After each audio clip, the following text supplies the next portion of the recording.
Natin si nanay, mga kapatid, balikan natin. Ito lang yung bahay ni nanay. Talagang hindi pa napagawa po kasi wala pa man nagbigay sa ating konting sponsor po. Sana mayroong magbigay para matulungan natin nanay mapagawa yung bahay. Hindi pa man tayo gaano sumasahod ng kalakihan. Dito puntahan natin si nanay. Ay, kumusta nay? Ito, kagagaling lang sa sakit. Nagsakit ka po? Ayun ang ulam ni nanay. Tapak. Paksiw. Atapa yan po nay? Oo. Tsaka labong. Ilang taon ka na nga nay? Ako? Oo. 73. 73 po, nag-iisa lang na nirahan si nanay.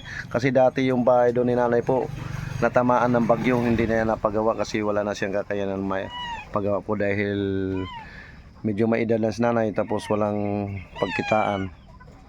Kaya ito, sana mayroong mga mabubuting puso na makatulong ka nanay kahit paano mapagawa natin yung bahay, mapagawaan siyang kahit maliit na bahay lang po kasi diyan lang natutulog si nanay.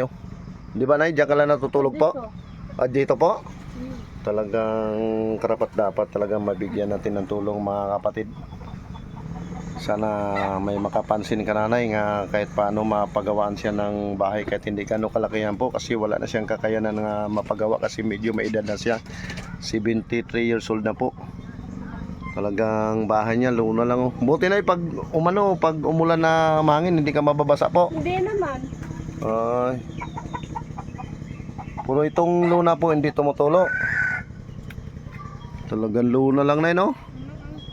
Talagang ganyan ang mahirap na buhay. Oo nga eh. Hayaan mo na baka kung sakali mayroong magbigay ng sponsor sa atin po nga may makapansin na mabubuting puso nga mabigyan ka ng kahit kunting tirahan maliit po para mapaayos lang si nanay kasi dito lang si nanay mga kapatid. Tunay may bigay ko sa yung kunting cash, pasensyahin mo na. Kahit paano mabigyan tayo si nanay mga kapatid at hindi gaano kalakihan. Yan kasi ang hangarin. Ito pala yung yung Undos Vlog 02 at saka yung Rodel Maipot po, dating Undos Vlog. Yun ang kasi pinalitan ko, hindi kasi malagyan ng blue bags. Ito na, may bigay ko sa'yo. Tanggapin mo. 500 ay. Kahit paano sa'yo nay.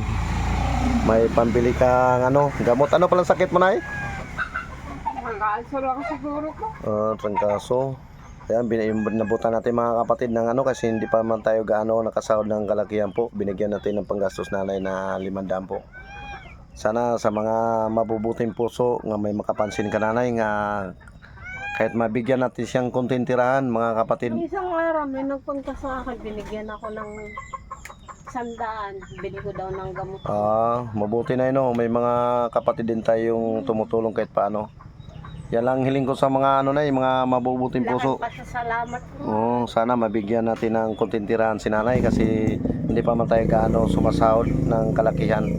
Kaya kailangan pa natin ng mga tulong sa ating mga kapwang mga kapatid na mapagawaan naman lang si nanay ng maliit na bahay po na sa ayos, di ba nay? Ngayon lang at hindi ganong kalakihan. Kahit hindi gaano kalaki meron akong titira.